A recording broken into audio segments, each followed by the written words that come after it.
Hi guys, you are watching pharmacist Tayyab official YouTube channel and I am pharmacist Tayyab. तो आप देख रहे हैं pharmaceutics 1 lecture series general physical dispensing B category के लिए रिकॉर्ड की जा रही फर्स्ट ईयर के लिए। अल्हम्दुलिल्लाह, अल्लाह के करम, अल्लाह के एहसान और अल्लाह के फजल से हम 22 लेक्चर कवर कर चुके हैं। इस चैनल पे अवेलेबल है, आप ऊपर आई के बटन पे क्लिक करके जो है वो पूरी प्लेलिस्ट देख सकते हैं। अगर आपका कोई कोर कॉन्सेप्ट रहता है तो आप उसको क्लियर करें, अपने पूरा निसाब को तैयार करें। आए आज के लेक्चर के देखते हैं, lecture number 23, ionization. What is the ionization and how we can calculate it and how we can measure it?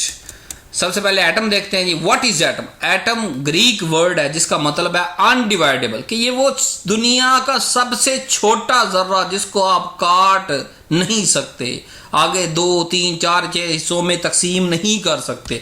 दुनिया का सबसे छोटा पार्टिकल एटम कहलाता है, जिसको दोबारा हम तकसीम नहीं कर सकते। अब अगर उस एटम की बात करें, उसके अंदर एक न्यूक्लियस होता है जो बिल्कुल दरमियान में है, और उसके गिर्द जो है वो आउटर शेल्स होते हैं, और उन शेल्स के अंदर इलेक्ट्रॉन भाग रहे होते हैं, और उस न्यूक्लियस के अंदर प्रोटॉन और न्यूट्रॉन होते हैं। ये सारी बातें हम पिछली क्लासों में पढ़ चुके हैं, मजीद डिस्कस हम नहीं करते। ये भी आपको पता है कि प्रोटॉन पॉजिटिव चार्ज होता है, न्यूट्रॉन न्यूट्रल होता है, और इलेक्ट्रॉन पे नेगेटिव चार्ज होता है। तो ये जो प्रोटॉन, न्यूट्रॉन, इलेक्ट्रॉन, ये सारे के सारे फंडामेंटल पार्टिकल्स हैं किसी भी एटम के। तो आए हम अपने टॉपिक पे चलते हैं। What is ion?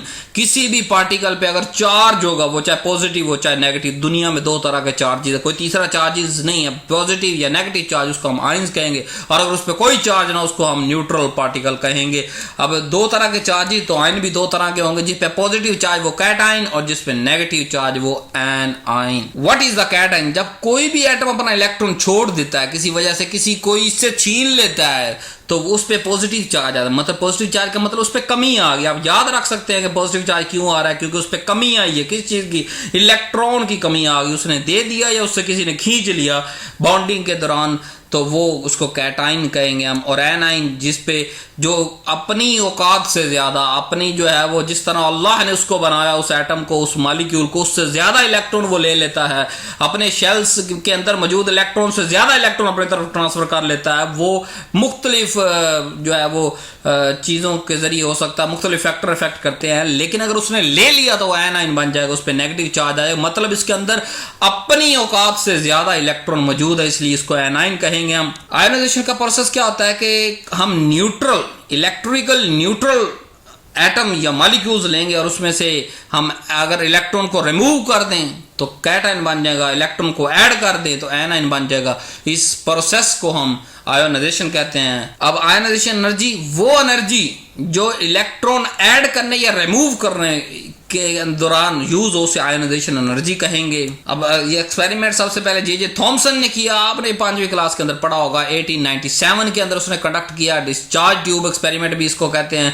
उसने बिजली का बहुत हाई वोल्टेज, बिजली जो है वो एक गैस जो कि बड़े लो प्रेशर पे थी, उसमें से बिजली जब हाई वोल्टेज वाली गुजारी तो क्या हुआ? आयंस प्रोड्यूस हुए। क्या हुआ? जब प्रेशर ऑफ एयर जो डिस्चार्ज ट्यूब के अंदर, वो उसने 0.001 एम कर दिया, यानी कि बहुत लो प्रेशर कर दिया, और वोल्टेज बड़ा हाई अप्लाई किया दोनों इलेक्ट्रोड्स पर। तो हुआ क्या कि जो इलेक्ट्रिक करंट जब उस पास किया डिस्चार्ज ट्यूब के अंदर, तो जो गैस मौजूद थी उसके कुछ आयंस बन गए जिन्होंने नेगेटिव चार्ज ले लिया, और जो है वो इस कंडीशन को हम आयोनाइजेशन कहते हैं। अब एप्लीकेशन की बात करते हैं। बहुत सारी ड्रग वो वीकली एसिडिक होंगी या वीकली बेस होंगे। वीकली का समझ लें क्या है कि वो फुली एसिडिक नहीं है, यानी कि स्ट्रॉन्ग एसिड नहीं है, वो वीक एसिड है और वीक ही बेस है। और दवाइयों के अंदर वीक ही इस्तेमाल होता है, स्ट्रॉन्ग एसिड और स्ट्रॉन्ग बेस हमारे पास इस्तेमाल ही नहीं होती। क्यों? उसकी अब्जॉर्प्शन का प्रॉब्लम, उसकी डिस्ट्रीब्यूशन, एलिमिनेशन। फिर किसी तरह फार्माकोलॉजी की वीडियो के अंदर हम डिटेल से बात करेंगे। लेकिन आपने अपने माइंड के अंदर ये चीज बैठा के रखनी है कि वीकली ऑर्गेनिक एसिड हो या वीकली ऑर्गेनिक बेस हो, वही हमारे काम की है, वो उसी से मेडिसिन बनेगी, वही अब्जॉर्ब भी होंगी, वही डिस्ट्रीब्यूट भी होंगी, वो एलिमिनेट भी होंगी। तो वीकली एसिडिक की मिसाल डिस्प्रिन हमारे पास है। डिस्प्रिन ब्रांड का नाम है, और उसके अंदर एस्प्रिन होता है, और एस्प्रिन का दूसरा नाम एसिटाइल सल्सिलिक एसिड होता है। और दूसरी वीकली बेसिक की बात करें, प्रोकेन हमारे पास ड्रग मौजूद है, और उसके साल्ट मौजूद है। तो आयोनाइजेशन हमारे पास काम आती है, मेडिसिन बनाने के काम आती है। अब डिग्री ऑफ आयोनाइजेशन जो होती है किसी भी ड्रग की, वो बड़ी इंपॉर्टेंट होती है। मैं यही बात आपको बता रहा हूं कि स्ट्रॉन्ग हमारे काम की नहीं, वीक काम की। इसलिए हम अगर जनरल बात करेंगे तो हम कहेंगे आयोनाइजेशन बड़ी काम की चीज़ है। इसी आयोनाइजेशन से हम जो है अब्जॉर्प्शन को इफेक्ट करेंगे, डिस्ट्रीब्यूशन को करेंगे, एलिमिनेशन का। अब्जॉर्प्शन होता है ड्रग का अब्जॉर्ब हो जाना, डिस्ट्रीब्यूट का मतलब पूरे ब्लड की रगों के अंदर, खून के अंदर ड्रग का दौड़ना, उसको डिस्ट्रीब्यूट कहते हैं, पूरे जिस्म तक पहुंच जाना, उसको डिस्ट्रीब्यूशन कहते हैं। अब्जॉर्प्शन ये है कि स्टमक के अंदर से निकल के खून तक जाने का रास्ते को अब्जॉर्प्शन, और खून में से दाखिल होकर पूरे जिस्म में पहुंचने के सफर को डिस्ट्रीब्यूशन, और एलिमिनेशन यानी कि दोबारा जिगर के जरिए निकल के पेशाब या पहाड़ने के जरिए दवाई का निकल जाने को एलिमिनेशन कहते हैं। क्योंकि इन सारी चीजों पे आयोनाइजेशन का इफेक्ट है, वीक एसिडिक या वीक बेसिक ड्रग का different absorption, different distribution, different elimination होगा, तो आयोनाइजेशन बड़ा अच्छा और इंपॉर्टेंट हमारे पास स्टेप मौजूद है।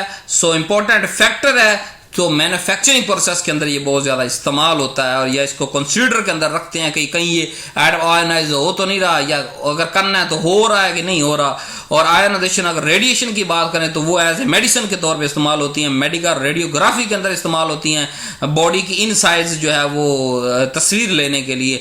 बायोलॉजी की बात करें, एग्रीकल्चर रेडिएशन की बात करें तो उसके अंदर हमारे पास जो है वो इंड्यूस्ड म्यूटेशन होती है to produce new and improve species, कि हम यही रेडिएशन जो है वो आयोनाइजेशन की वजह से रेडिएशन आ रही है ना, तो आयोनाइजेशन रेडिएशन को हम जो है वो साइंस के अंदर इस्तेमाल करते हैं।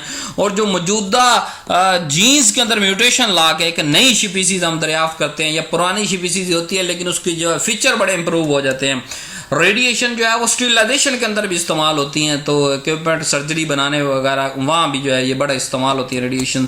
सो do not forget to subscribe my channel, press bell icon to get more and latest videos, share with our student family of pharmacy technician. Thanks for watching. अल्लाह हाफिज़।